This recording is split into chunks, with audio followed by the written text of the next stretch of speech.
can only imagine when that day comes. We're glad to see each of you this morning. It's good that if you're here, good that you can be here. We're having a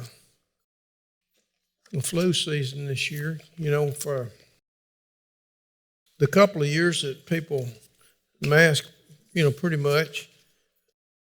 I think Dr. D said that she had 2 flu cases that year, and normally a whole lot more than that. So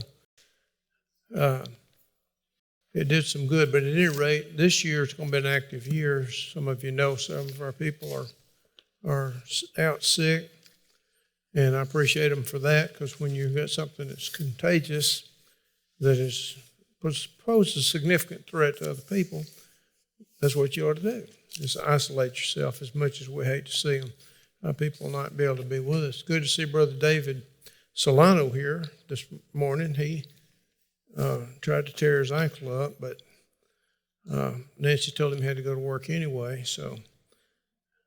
And I'm being facetious. We're really glad that he's here. I'm glad that he's recovered enough that he can be here. But everybody but me is at Psalm 17.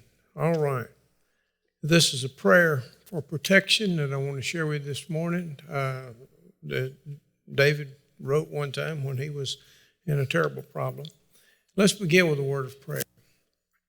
Lord, we're grateful for the new day, grateful for the beauty of it. We're thankful for the degree of help that enables those of us that are here to be assembled.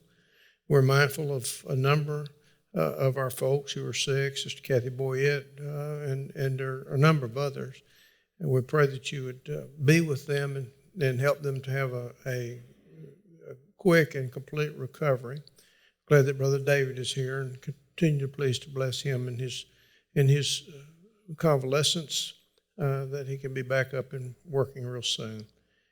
For these favors and blessings, we beseech you in the name of Jesus. Amen. A prayer for protection. The superscription says a prayer of David, and it's called a prayer in the original language. It is the first psalm in this, the first book, the first 47, 50 psalms are considered to be a collection. And in this first one, it is the first one in this group to be called a prayer.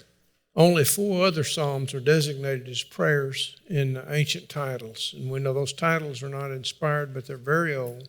And there's not any reason necessarily to doubt them, because they were written by people back close to the time when it was produced and gathered into the words of God. There's Psalm 86, Psalm 90, Psalm 102, Psalm 142. Only 3 of these 5 are spoken of as prayers, and they're prayers by, of, or for David. The content of the psalm indicates that the writer is in imminent danger. He's in trouble, and he knows it. He's in the field, and he's outgunned and outnumbered, and there are people looking for him actively. And although the exact circumstances can't be determined, the writer is clearly surrounded by turmoil, surrounded by violence. And a possible setting for the prayer is David's flight from Saul in the wilderness, and we've seen that theme already. And his words intimate that one enemy in particular is a prime source of danger for him. Well, like I say, it's not hard to reason that would be Saul, because he's the king of Israel, and he has the army at his disposal.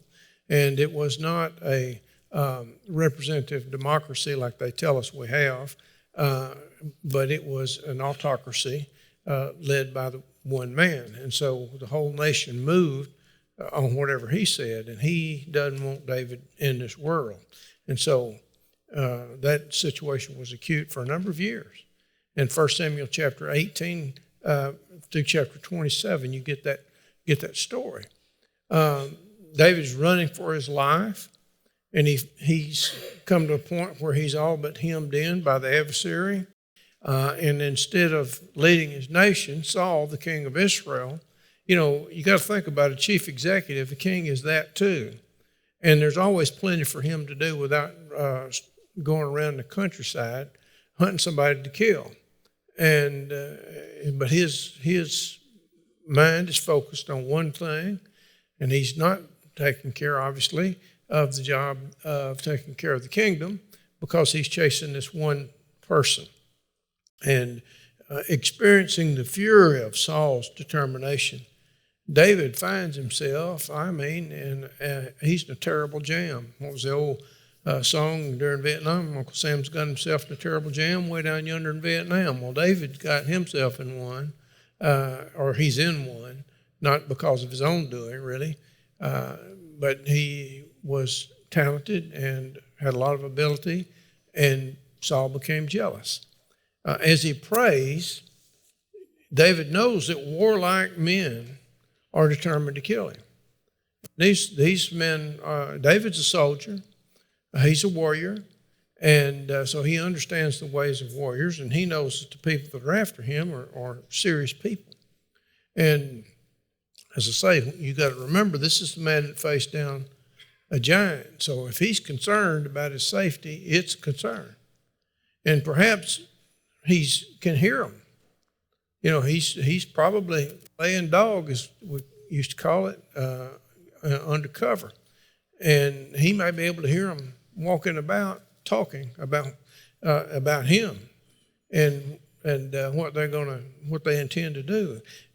Likely he's not very far, not far at all from the murderous grasp of the enemy as he writes the psalm. And if this setting of Saul being after him is not the setting, it's certainly the kind of circumstance that is envisioned by the writer.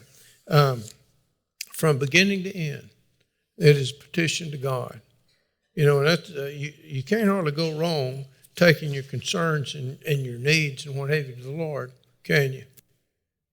We sometimes try to handle it ourselves, and there are responsibilities that only we can handle. But there are a lot of things that we're unable to take care of on our own. And what better place to go than lay that at the feet of the Lord and let Him handle it?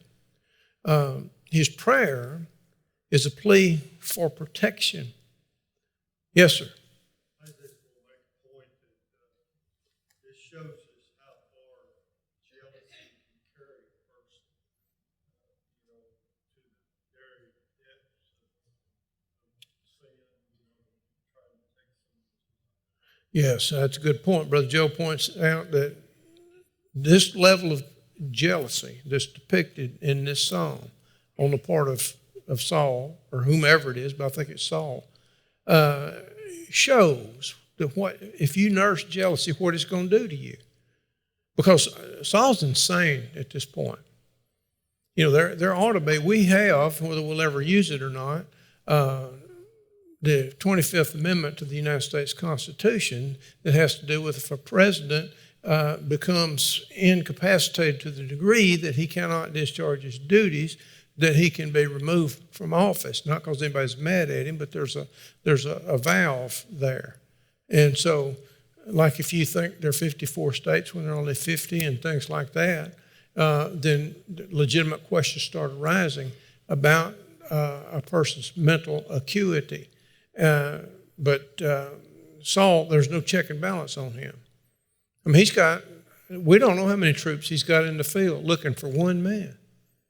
With the intent of murdering him, and the man is no threat to him at all. David, you remember when David came upon the king and cut off the bottom of his garment and left it as letting him know, if I wanted you, you wouldn't be alive.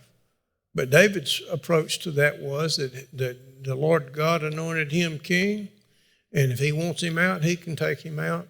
Unless he tells me to do it, I'm not touching him. I'm not going to put my hands on him. And so that's David's posture. Well, that isn't Saul's posture. And jealousy will make you crazy. If you, of course, nobody feels good about somebody that cheats. But let's just say that's out of the equation. And you're out here in life. There are people that arise to higher positions. Why should I have the same ability or the same opportunity to compete for that and to try to go for that as they had? So is that any skin off of me if they do well? Is it any reason for me to, just go haywire because God chose to bless that person? What I need to do is stay in my lane and take care of my business, right? And so a lot of, I made choices in life that I'm comfortable with. And my choice was not to try to become as rich in this world as I felt like I could have been. I don't know whether I'd have been successful or not. Doesn't matter. I made the choice a long time ago.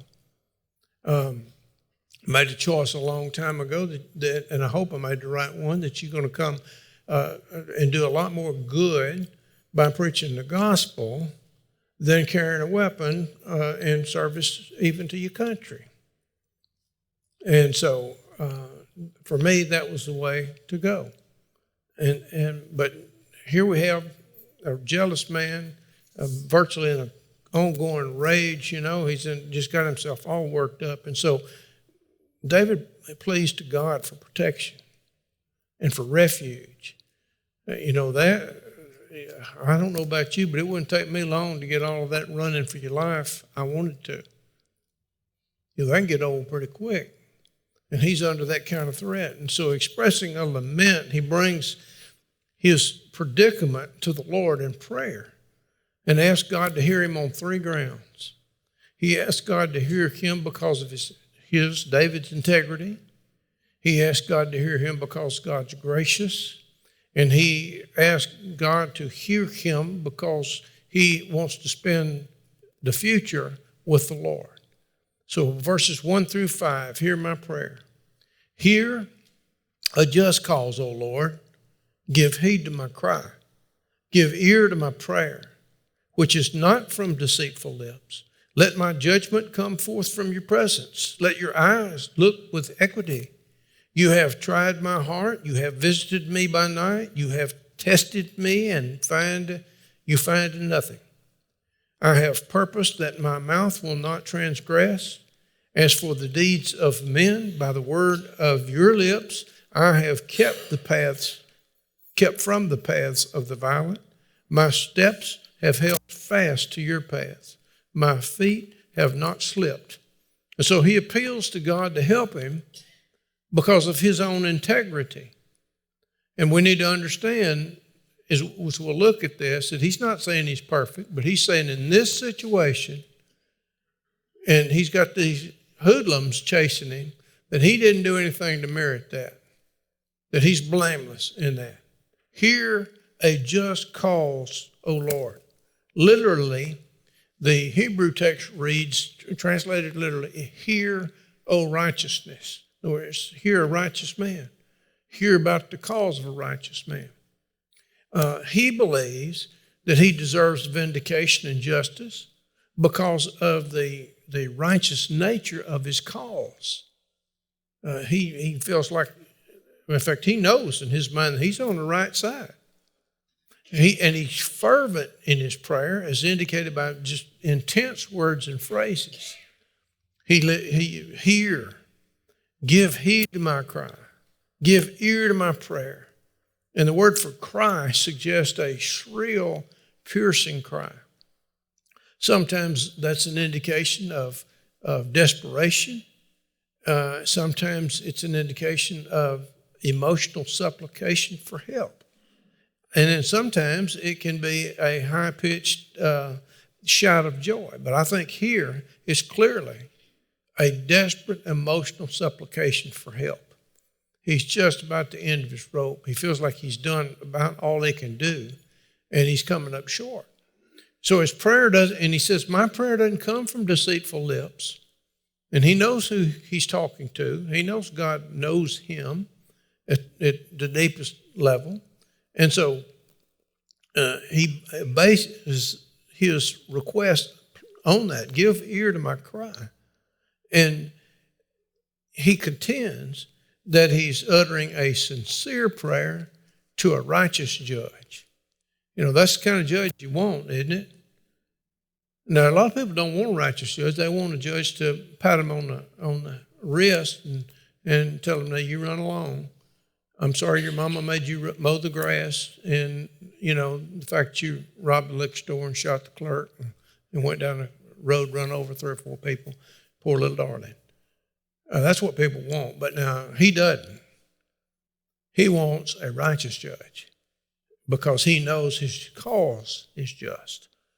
And he's genuine in this assertion that he's free from hypocrisy. This, in his petition, he reminds us, emanates from a good conscience. And that's the soil of true prayer, isn't it? An honest, good conscience. Verse 2, he pleads for God to render judgment. He's asking the Lord, please judge my cause. Look at me. The books are open. He trusts that God, unlike Saul, whose judgment is just, he's off into the land of insanity.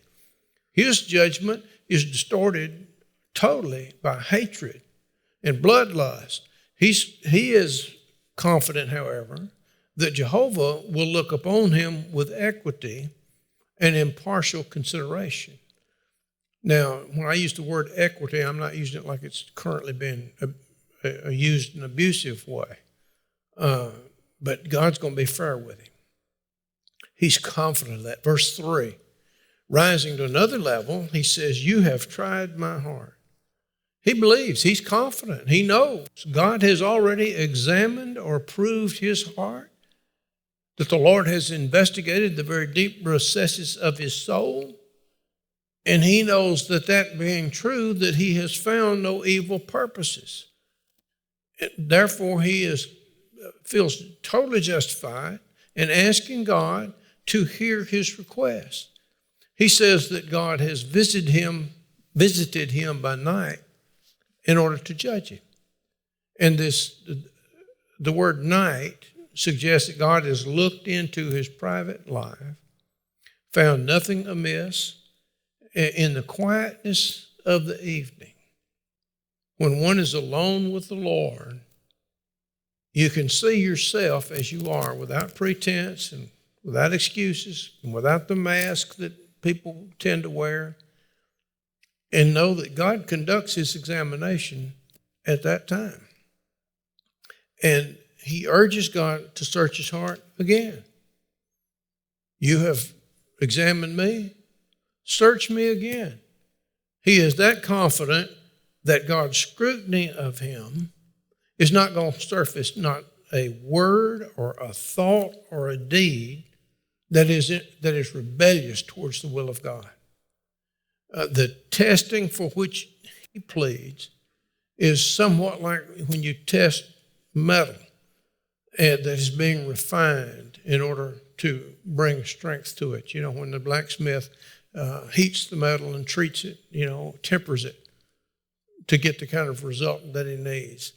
He says, I have purposed that my mouth will not transgress. Well, that's a big job, a very big thing, and so very needed in everybody's life. But James talks about the tongue being a small but unruly member, doesn't he? It can set the whole world on fire. And, he said, I've made it my purpose not to sin with my mouth. And he wants to state openly to the Lord that he is a person, David is a person who has decided to be righteous and has to a reasonable degree carried out that commitment. Verse 4. Concerning deeds and actions, he says, I have kept from the paths of the violent. And this is written in emphatic language. The Hebrew reads, as for me, or I myself, a man among men, a warrior among great warriors, he has been free from mistreating others. When a military moves in, I mean, they can do basically what they want to do. And so you find out about the character of the men. I remember my dad talking about, he was in the South Pacific with the Medical Corps, that if they didn't have a big push of wounded coming in, they took care of the local people. Just as a matter of course. He said, I can remember him talking about one time that he said none of these people have ever been exposed to antibiotics, and we didn't have or had not had penicillin for very long. And so we had a Fijian warrior they brought in and said, that guy was sick. And said, gave him a big load of penicillin and said that man was up taking nourishment the next day. A couple of days, he's on good to go. But they did that. And children, I've heard him talk about just local kids that either got hit and of course, bullets flying everywhere or something just about live. The American soldiers were known to give out chocolate candy bars. Well, if you read and know very much about that conflict, the Japanese were horrific in the way that they treated the local population. I mean, they sadistic, a lot of bad stuff that I'm not going to burden you with. But David is one of the good guys. He has been and is a soldier. In fact, if you read from the history of the period, he and his mighty men established law and order out there in the hinterlands where they were headquartered that had not heretofore been the case. And so people loved them because they were good to the people. And so he's a man that has not mistreated people unjustly. And he further says, my steps have held fast to your paths. My feet have not slipped. He's walked in the paths of righteousness. He looked for it, found it, and walked in it, and didn't allow his feet to stumble in it or to slip from it. And driven by a resolute purpose of just being faithful to the Lord, he has stayed with God's guidance. The Lord tells us how to do it, doesn't he? There it is. And it's amazing what one can find and the direction one can glean from actually reading it. There are a lot of folks that have maybe multiple Bibles and they'll have it out there in some prominent place, but they don't read it. And so you can tell, looking at that one, it has had some that's been touched a lot. And not saying yours has to look as beat up as mine. I didn't beat it up, but it's just that's what's happened over time. I think I've worn out 3, and this is the 4th one, and I think this may take me on down to the end. So, but he is a man who has not slipped from the path. He sought, and he's been faithful to the guidance that God so graciously provided to him. And so his supplication to God is solidly based on his righteousness, that it might at first appear that he's arrogant and self-righteous. But you've got to note in looking at this that he's not making a claim that he is universally innocent of all things. He's expressing himself in relation to this situation. In relation to this, I am absolutely innocent. He's not saying that he's never made a mistake. He's not saying he's never sinned. But he said, I hadn't sinned in this matter. And so his plea parallels a plea that Job made. Job is thought by many scholars to be the oldest biblical document. And you know the story of Job, that he fell victim to a lot of calamities that the adversary placed upon him. And God allowed that test to proceed to see if Job, the devil, had challenged God, said, you let me at him and he'll curse you. And God didn't believe it then, and he certainly doesn't believe it now, because Job never did. But Job also, during the course of that difficult period where the devil came at his family, took his wealth and destroyed his health, he contended all the way through that his calamities had not come upon him because of sin. Job 27:5, Job 31, verse 6. But now, again, neither David nor Job claims sinlessness, but they are insisting that the troubles that they are currently experiencing are not the result of having been rebellious against God's law. It wasn't brought about by sin. He doesn't know why it's there necessarily, but it wasn't sin. And like Job, David believes that when God looks at his heart, he will see that his assertions are all true. I mean, you'd need to be pretty sure before you made that kind of statement in front of God, don't you think? He's pretty confident of there. And he wants God to know, or he wants to assert that when you look at me, you're going to see somebody that's trying to conform to your will. And so his first basis for his prayer then is not sinlessness, but blamelessness. He comes then and asks God in verses 6 through 12 to show his loving kindness, to demonstrate his grace and his mercy, because he knows him to be that way. I have called upon you, for you will answer me, O God. Incline your ear to me. Hear my speech. Wondrously show your loving kindness. O Savior of those who take refuge at your right hand, from those who rise up against them, keep me as the apple of your eye. Hide me in the shadow of your wings. For the wicked who despoil me, my deadly enemies who surround me, they have closed their unfeeling heart. With their mouth they speak proudly. They have now surrounded us in our steps.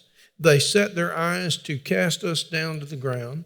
He is like a lion that is eager to tear, and is a young lion lurking in the hiding places.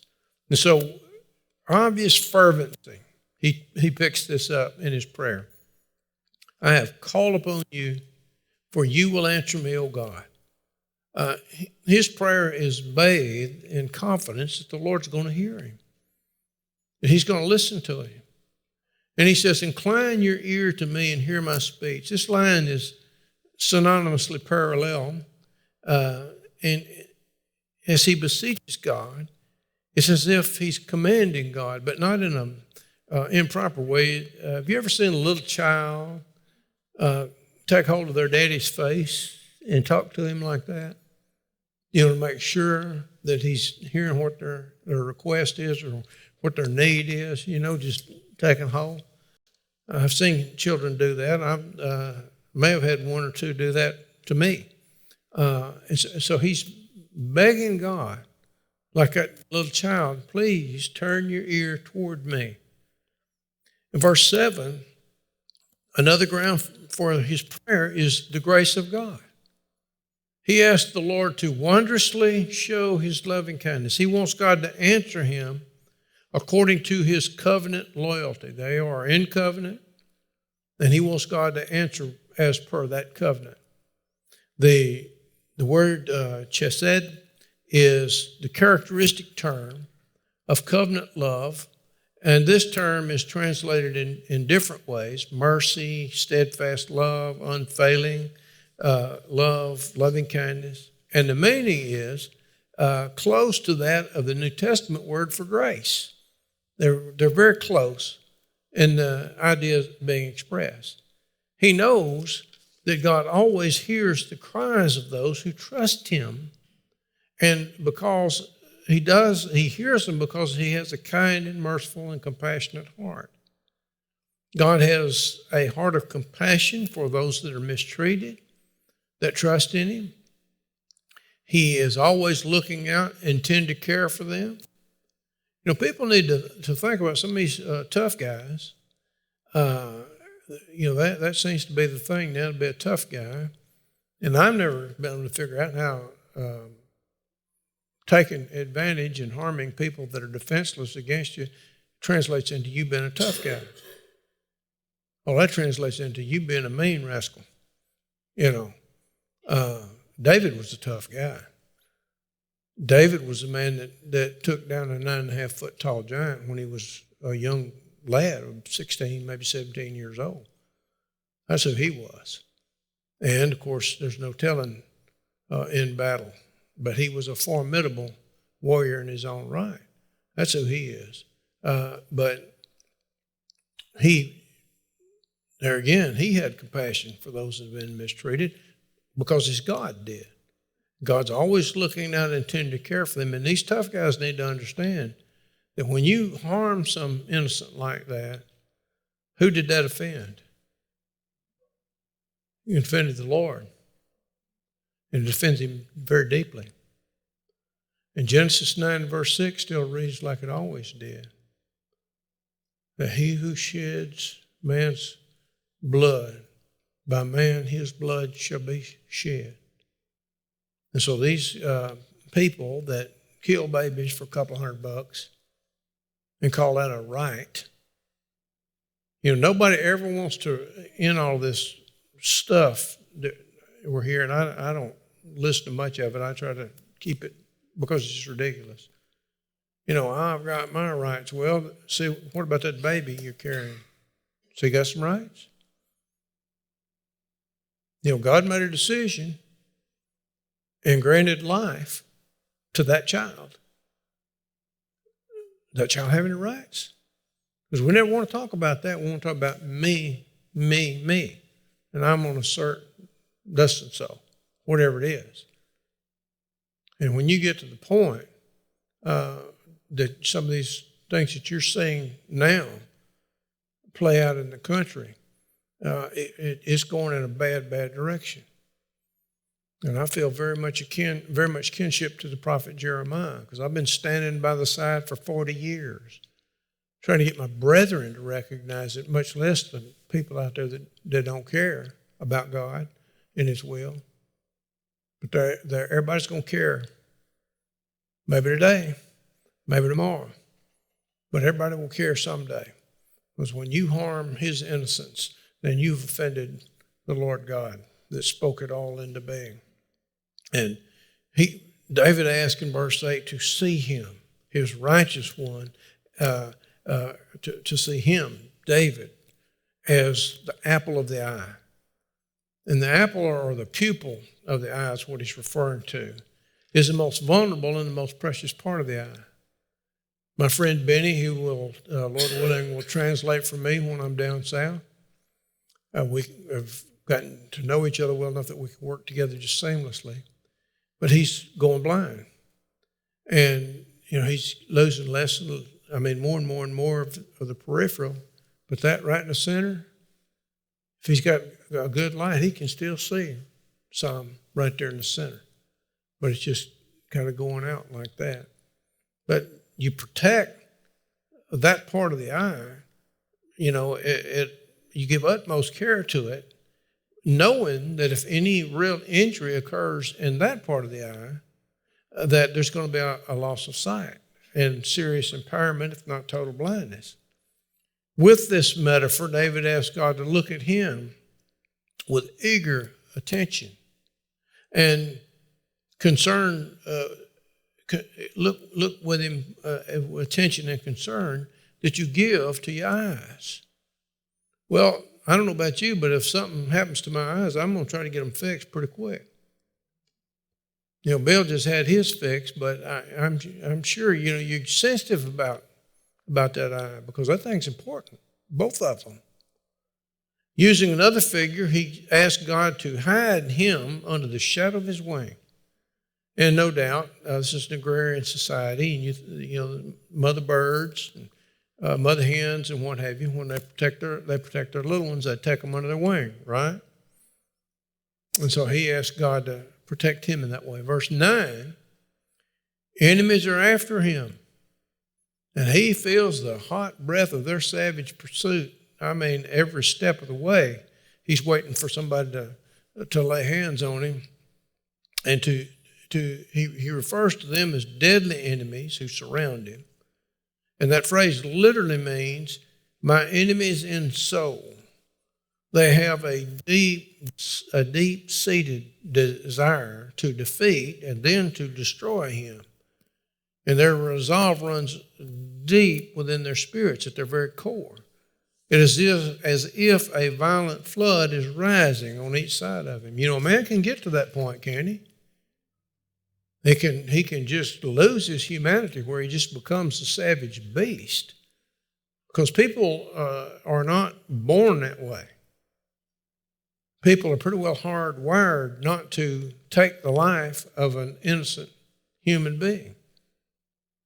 And our soldiers have for years, when they come home, struggled with, now they call it, what do they call it?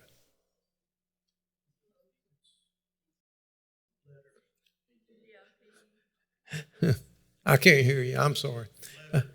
Letters, yeah. Joe said letters. PTSD. Okay.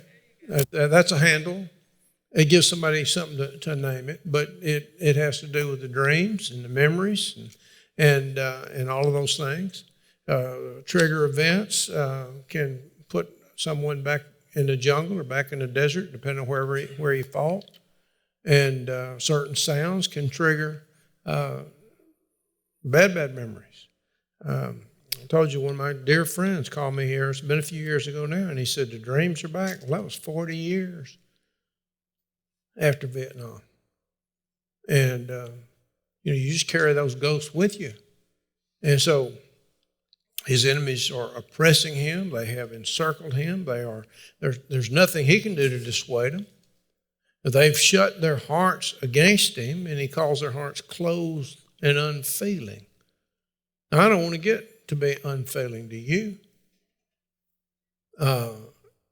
You can get so tenderhearted that it just overwhelms you because there's just so much out there that it is a bit overwhelming almost. But I sure don't want to ever come to the point that these adversaries are, that you're just unfeeling. We're seeing some and hearing about atrocities committed. Of course, every war has atrocities in it, but currently the Russians, some of them, not all of them, but some of them are committing atrocious acts against the defenseless population. I can't understand. If you want to show your prowess and your manhood, then just walk out there and challenge them like Goliath did. Now, got Goliath killed, but at least he said, all right, here I am. Get your boy out here. And, what there is in doing this kind of thing, but it happens all the time. The phrase in the Hebrew is an interesting phrase, or interesting to me. They have closed their fat, shaleb. Obesity is sometimes seen as an illustration of a rebellious spirit in the Old Testament. You see that in Deuteronomy 32:15, Psalm 73:7, Jeremiah 5:28. You think, well, why would they use being overweight that way? Well, who could get enough food to be overweight in antiquity? Wasn't the average guy. Even the places that I go, there's not a lot of obese people. And you get out in Guatemala City, but you get out in the countryside, and there are even fewer. Well, why is that? And then they eat well, but the thing is, they work all the time. And a lot of them walk where they go. And so they walk, they don't waddle, and so that was seen as a lot of those little tyrants and what have you. They had everything, had the food and everything else, and some of them were fat boys. And so they're totally against David in their wickedness, in their fat hearts. Is the way you might say that. They are set upon capturing him and killing him. Arrogantly or proudly, they speak against him. And from their viewpoint, they've already defeated him. In other words, as soon as we run him down, we're going to kill him. That's what we're going to do. And, here they talking smack. The battle is over as far as what they're seeing. In verse 11, with a determined look, they have set their hearts. We're going to kill him if it's the last thing we ever do. You remember Paul one time, there's some fellows that vowed that they would not eat again until they killed Saul. So I guess they all starved to death because they didn't catch him. what a foolish vow to make. You know, I'll not eat again till I see Saul of Tarsus or Paul dead. And then he skips town and they can't find him. And they never did find him. So, you know, you're just going to be on a real strict diet. That's poetic, isn't it? Enemies are pursuing him with total devotion. And they're just given over to this task. And nothing but annihilation is going to satisfy them. That's all. They just want him gone. In verse 12, one enemy, perhaps Saul, is of special concern because he says he's like a lion that is eager to tear and to destroy. He's a young lion lurking in the hiding places. The first line is a picture of one that's gotten a taste for human blood. And his basic nature is to destroy and to kill. And he kills for the sheer enjoyment of it. Wolves are like that. I saw a documentary one time where a pack of wolves got in a guy's cattle herd and they slaughtered 20 calves and didn't eat any of them. Whereas a mountain lion will take one kill and he'll eat on that till he needs to find something else. He doesn't waste like that. Wolves are a different thing, and these lions that he's describing are a different kind of critter. And so he lies in wait, the young one lies in wait for the prey to come by, and then he sets upon them. And so you have parallel there. Both figures suggest viciousness and great violence of David's enemy. Well, it comes in verse 13.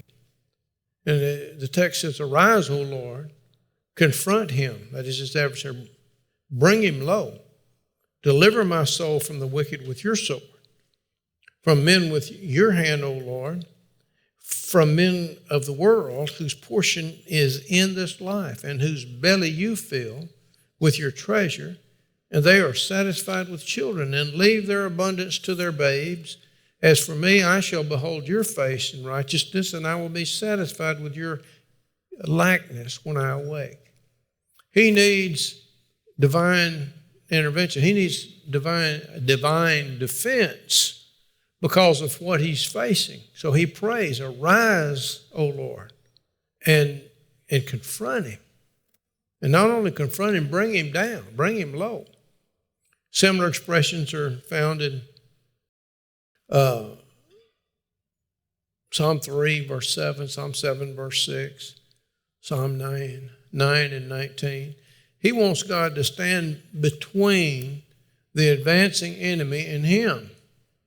And his request is that the enemy may be made to bow in subjection to God. You know, before this enemy became, a threat to David, he'd already rebelled against God, hadn't he? And so David is calling on God to take care of it, so he doesn't have to. And he's asking that his adversary be disappointed in what is clearly an evil undertaking, and he be thrown down from his arrogant perch. And he knows that God has his ways of fighting for his people. So he prays that God will deliver his soul from the wicked with his sword. Rome was going to destroy the church. Where's Rome today? They're dependent on European and North American tourists to come over there and look at some old junk they got left over from the time that they were a big empire. They got a Colosseum. They got some things like that. And I'm not knocking the ones that are there today, but I'm just saying I'm not afraid that they're going to come over here and give us a whooping. Because they dared to cross the Lord, and in the first century in 70 A.D., they destroyed Jerusalem, and they were going to do this and do that, and the Lord then clouded up and rained on them, and He used various Goths and Visigoths and to come in there and take them down, and so he needs that defense. Verse 14, those seeking David's life are men of the world. whose life is in this life. They're evil men who've centered their goal in the things of this world. And God's blessed them. He's filled their bellies with good things or with his treasure, but they never look to God in gratitude. And he says that they are satisfied with children and leave their abundance to their babes. So they're materialists. And so they gather and accumulate for what? Only to leave their possessions to their children, possessions that God has given them. And so they live in this world, they're satisfied with this world, and they never see or consider anything outside of this world. See, they're not looking in the mirror, seeing the effects of the passing years. And they're not dealing with the reality of that there's a terminus out there somewhere to every life. A belief in dwelling with God in eternity is seen in the Old Testament, but not as brilliant as it is in the New Testament. But he does say that he wants to be in the presence of the Lord now and forever. And he further says, I will be satisfied with your likeness when I awake. Should God rescue him, he's going to continue serving him in this life with a longing of awakening in the likeness of God in the next life. And so you see that belief that there is a next life, but it's not as robust and as developed as it is in the New Testament because he revealed more to us. We know a lot more than they did.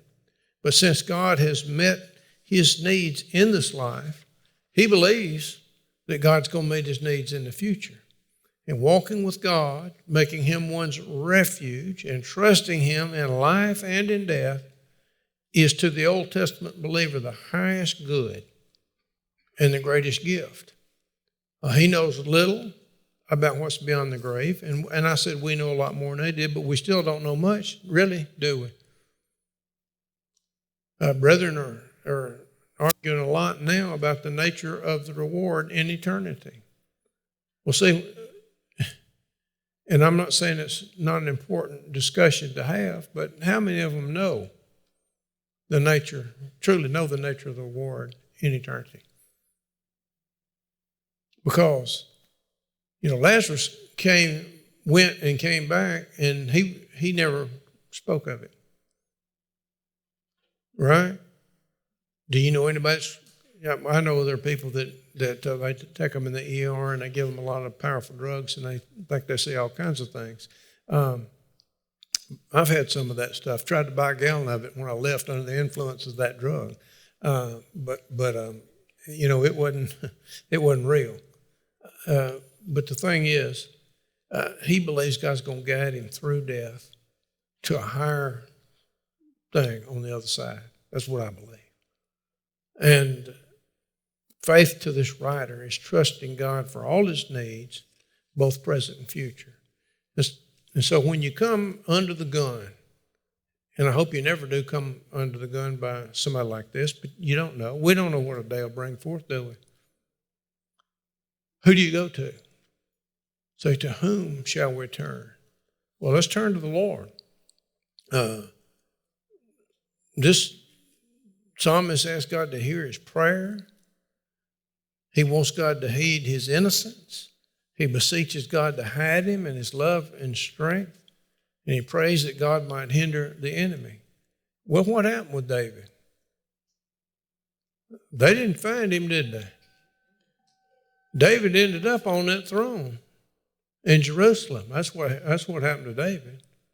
What happened to Saul? Well, he got killed in battle by a heathen. See, so may God bless you. I thank you for being here today. And I'm glad that David wrote down his prayer and shared it with us. Lord willing, if the Lord wills, I should get back. When I get back, we'll take up with Psalm 18. It is a song of thanksgiving. It has 50 verses, so it'll take more than one week, but it's a beautiful, beautiful piece. And I would commend it to you. Thank you.